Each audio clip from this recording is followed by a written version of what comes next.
materials, ground pork and shrimp, string mix, whole wheat, curing salt, and refined salt. And sa extenders, may PVP and carrageenan. Sa seasoning, meron tayong onion, carrot, then egg, garlic, black pepper, and cheese. Meron din tayong bechin, sesame oil, packaging materials, meron tayong molo wrapper. Meron din tayong chilled water. Unahin natin gawin yung curing mix. Meron tayo dito ang phosphate, curing salt, and refined salt.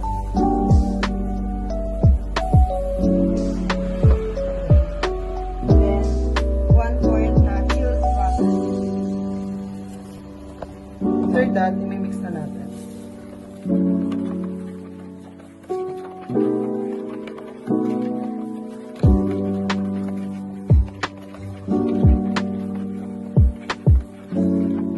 Hello, I'm Ayo Patricio and yung next natin gagawin is blender. So first na lalagay natin is yung bibig.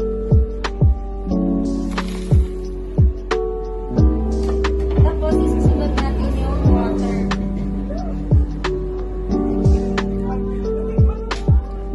After nato is i-rest muna natin siya ng 3 minutes. So after po ng 3 minutes natin siyang i-rest, ilalagay na natin yung carrageenan.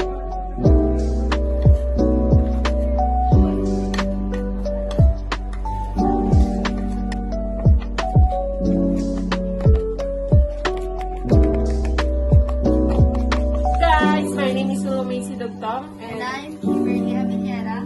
so gagawa tayo ng seasoning for our siomai. Una is meron tayong paminta and then garlic. Sumunod ay bubus muna natin yung garlic natin.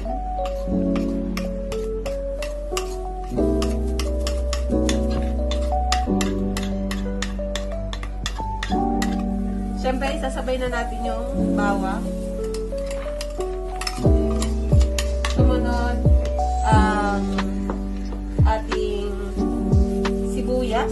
At isusunod din natin yung ating carrots.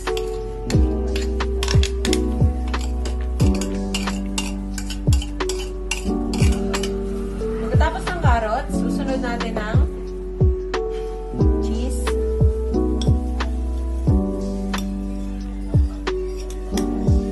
Sunod ay sesame seed oil.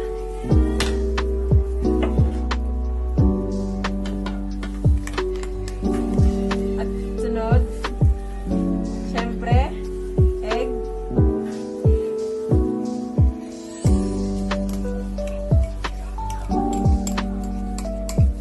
Sunod, bechin.